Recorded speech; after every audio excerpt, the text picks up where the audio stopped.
दोस्तों एक बेहद सिंपल सी वीडियो है जिसमें हम बात करेंगे कि अगर आप अपने बच्चे को डॉक्टर बनाना चाहते हैं, आप चाहते हैं कि आपका बेटा या बेटी एक एमबीबीएस डॉक्टर बने, तो फिर वो नीट एग्ज़ाम की प्रिपरेशन कैसे करें। साथ ही साथ अगर आप एक स्टूडेंट हैं तो आपको नीट की प्रिपरेशन कैसे करनी चाहिए, आज इस वीडियो में इसी पे हम बात करेंगे। देखिए तो नीट एग्ज़ाम को लेकर बहुत सारी भ्रांतियां हैं, बहुत सारे डर लोगों के दिलों में है। आम लोगों को ये लगता है कि नीट एग्ज़ाम बहुत टफ होता है और अगर उनके बच्चे ने नीट एग्ज़ाम क्रैक भी कर लिया तो आगे एमबीबीएस में बहुत पैसा लगता है। ये सवाल मतलब ये डर हर एक बच्चे के दिल में है और इसीलिए बहुत सारे पेरेंट्स अपने बच्चे को नीट की प्रिपरेशन नहीं कराते हैं। तो क्या सच्चाई है और नीट एग्ज़ाम में कैसे आप अपेयर हों, कैसे आप उसकी प्रिपरेशन करें, मैं आपको सब कुछ बताऊंगा इस वीडियो के माध्यम से। आपसे व्यूअर्स से रिक्वेस्ट है कि आप इस वीडियो को एंड तक देखें ताकि आप मेरे पॉइंट्स को कैश कर पाएँ, जिससे आपका भविष्य स्वर्णिम हो। दोस्तों एक परिचय मेरा नाम है डॉक्टर अभिषेक, मैं लखनऊ से हूँ और मेरा उद्देश्य ये होता है कि मैं आपको नीट से जुड़ी हुई हर एक इन्फॉर्मेशन बहुत सामान्य शब्दों में दे पाऊँ, ताकि आपका जो सपना है कि आपका बेटा डॉक्टर बने या फिर जो आपके बच्चे का सपना है वो दोनों साकार हो सके। सबसे पहली बात हम बात कर लेते हैं एक बार कि नीट एग्ज़ाम की योग्यता क्या है। देखिए कोई भी बच्चा जो 10+2 में है या जिसने 10+2 क्वालिफाई कर लिया है विथ फिजिक्स, केमिस्ट्री और बायोलॉजी, सभी बच्चे नीट एग्ज़ाम दे सकते हैं। ठीक है, ये तो बेसिक क्राइटेरिया है। एक चीज़ और समझिएगा कि अगर आपको नीट एग्ज़ाम देना है तो मिनिमम आपकी जो एज है वो 17 हो, मैक्सिमम एज लिमिट को नीट एग्ज़ाम से रिमूव कर दिया गया है। ठीक है, अब सवाल ये आता है कि सर नीट एग्ज़ाम की प्रिपरेशन कैसे करें, कोचिंग को लेकर क्या कोटा जाएं या फिर जो आकाश है, एलन है, इन सब कोचिंग की जो ब्रांचेस है उसमें एडमिशन लें। देखिए सबसे पहली चीज़, आखिर कोचिंग की मीनिंग क्या है। कोचिंग मतलब ये है कि जब आप कोई चीज़ पढ़ें और आपको ना आए तो आपको कोई कोच गाइड करे।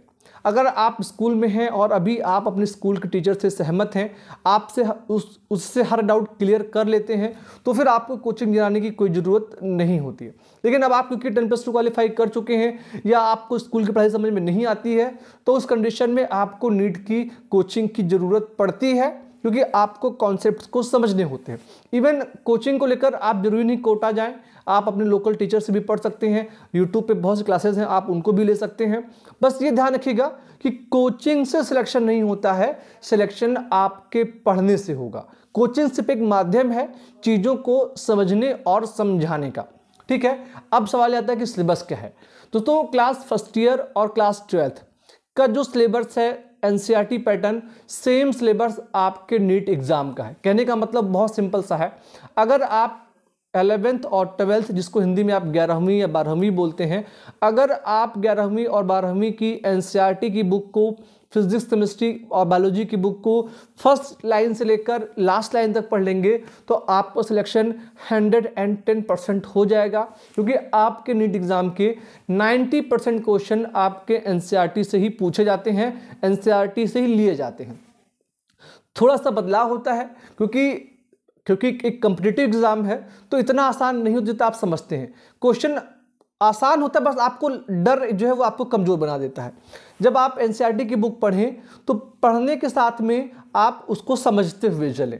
ठीक है, उसके बाद जब आपका चैप्टर कंप्लीट हो जाए तो आप उस चैप्टर से कम 50 से 100 क्वेश्चंस भी सॉल्व करें। वो आप एनसीईआरटी के एग्जाम्पलर से लगा सकते हैं, या फिर अगर आप चाहें तो एमटीजी की फिंगर टिप आती है जिसमें नीट के ही क्वेश्चन होते हैं टॉपिक वाइज, या फिर आप परिहंत की बुक ले सकते हैं, या बहुत सारी पब्लिकेशन है जो नीट के क्वेश्चन देते हैं एज अ मॉडल पेपर, आप उनको लेकर भी सॉल्व कर सकते हैं। लेकिन मैं एक चीज़ ध्यान रखिएगा, मैं सजेस्ट करता हूं कि जब आप एनसीईआरटी पढ़ ले तो सबसे पहले आप अनसॉल्व पेपर ना लेकर आप सॉल्व पेपर सॉल्व करें, क्योंकि जब आप एग्जाम्पल्स को सॉल्व करोगे तो आप क्वेश्चंस को पहले बात पढ़ोगे, फिर उसको कैसे सॉल्व किया गया है आप ये चीज़ देख पाओगे, उसके कैलकुलेशंस को समझ पाओगे, फार्मूला कैसे दिया गया, कैसे बनाया गया, कैसे यूज़ हुआ, उस कॉन्सेप्ट को समझ पाओगे। तो जब आप एनसीईआरटी को पढ़ने के बाद सॉल्व पेपर को सॉल्व करके फिर अनसॉल्व पे जाओगे तो आपके पास काफ़ी कॉन्फिडेंस भी होगा और आपकी जो कैलकुलेशन है वो भी बेहद अच्छी हो चुकी होगी। ठीक है, ये एक बेसिक तरीका है नीट एग्ज़ाम की प्रिपरेशन करने का। पढ़ने के अलावा कोई दूसरा ऑप्शन नहीं है सिलेक्शन देने का। एमबीबीएस की फीस तो बच्चों में काफ़ी डाउट है। एक बात समझिएगा कि अगर आपको कोई गवर्नमेंट एमबीबीएस सीट मिल जाती है तो उसकी फीस बेहद कम होती है। सपोज दैट आप मान के चलिए कि अगर आप एम्स जाते हैं तो उसकी फीस 2000 रुपये से भी कम है, ठीक है। बट अभी आपका फोकस फीस पे ना होकर, गवर्नमेंट कॉलेज पे ना होकर, आपका फोकस इस बात पे होना चाहिए कि कैसे आप अपना बेस्ट दे पाएं, क्योंकि आपको पता है कि अगर आपने अपना बेस्ट दे दिया ना तो आपके नीट एग्जाम में बहुत अच्छी रैंक आने वाली है। अब एक चीज़ और समझिएगा कि पेरेंट्स का भी नीट एग्जाम में बच्चों के ऊपर बहुत अहम योगदान होता है। जैसे एक कोचिंग टीचर का होता है, सेम उतना ही पेरेंट्स भी ये डिसाइड करते हैं कि उनका बेटा या बेटी डॉक्टर बनेगा कि नहीं बनेगा। क्यों? क्योंकि नीट एग्जाम एक कॉम्पिटिटिव एग्जाम है और इसमें कंपटीशन है। और अगर कंपटीशन में आप बच्चे को प्रेशर दोगे, सपोज डेट उसके 2-3 एग्जाम अच्छे नहीं गए, जो उसने मॉक टेस्ट दिया था उसमें अच्छे रैंक नहीं आए, तो आपको उसको डांटना नहीं है, ना ही उस पर बहुत अधिक प्रेशर देना है कि आपसे नहीं होगा, तुम प्रिपरेशन ना करो। ऑलवेज बच्चे को सपोर्ट करें, उसको कोऑपरेट करें, उसको मोटिवेट करें। क्योंकि 1-2 मॉक टेस्ट अच्छे ना हो इसका मतलब ये बिल्कुल भी नहीं है कि आपका बच्चा अच्छा स्कोर नहीं कर सकता है। कई बार स्टार्टिंग में बच्चे बहुत अच्छा नहीं करते हैं, लेकिन समय के साथ में मैच्योर होते हैं और उसके बाद उनका सिलेक्शन होता है। हिंदी और इंग्लिश 2 माध्यम में आपके पेपर मिल जाएंगे। आप जिस माध्यम में कंफर्टेबल फील करें उसमें जो है क्वेश्चंस को पढ़ें, समझें और सॉल्व करें। नेगेटिव मार्किंग भी होती है, यानी कि जो क्वेश्चन आपको ना आए तो उन क्वेश्चंस को अटेम्प्ट बिल्कुल ना करें। जब आप नीट की प्रिपरेशन कर रहे हो तो यहाँ पर एक बात ध्यान रखिएगा कि अगर आपसे कोई क्वेश्चन नहीं लगता है तो उसको स्किप बिल्कुल ना करें। सबसे पहले उस क्वेश्चन को समझें कि क्वेश्चन किस टॉपिक से लिया गया है, उस टॉपिक को पढ़ें, समझें और उसके बाद वापस से ट्राई करें। जब तक कोई भी टॉपिक क्लियर ना हो उसको स्किप ना करें, क्योंकि नीट एग्जाम में क्वेश्चंस कहीं से भी पूछे जा सकते हैं। किसी भी व्यक्ति पे या कोई कह दे कि नहीं आएगा तो उसके कहने से नहीं होता है। मैं प्रीवियस 3 to 4 का डिटेल दे दूं कि प्रीवियस 3 to 4 ईयर्स से जो है लगभग 95% क्वेश्चन, क्योंकि फिजिक्स, केमिस्ट्री, बायोलॉजी के अगर आप 2 से 3 क्वेश्चंस को छोड़ दें तो बाकी के क्वेश्चन डायरेक्ट एनसीईआरटी से ही कॉपी पेस्ट किए जाते हैं और जो बच्चे एनसीईआरटी पढ़ते हैं उन्हीं का सिलेक्शन होता है। एक बार आप एनसीईआरटी फिनिश कर लें उसके बाद आप डीसी पांडे, एससी वर्मा या फिर जो अदर रेफरिंग बुक्स हैं उनको भी सॉल्व कर सकते हैं, लेकिन वो तब जब आप एनसीईआरटी को क्लियर कर चुके हो। सीधे आप टफ बुक्स को लगाओगे तो आप डिमोटिवेट होगे और कई बार आपका अच्छा स्कोर भी इससे नहीं होता है, क्योंकि आप पहले ही हार मान लेते हो। इस वीडियो में मैं आपका बहुत अधिक समय नहीं लूंगा, इतनी ही इन्फॉर्मेशन थी बेसिक नीड जो मैंने आपको दी है।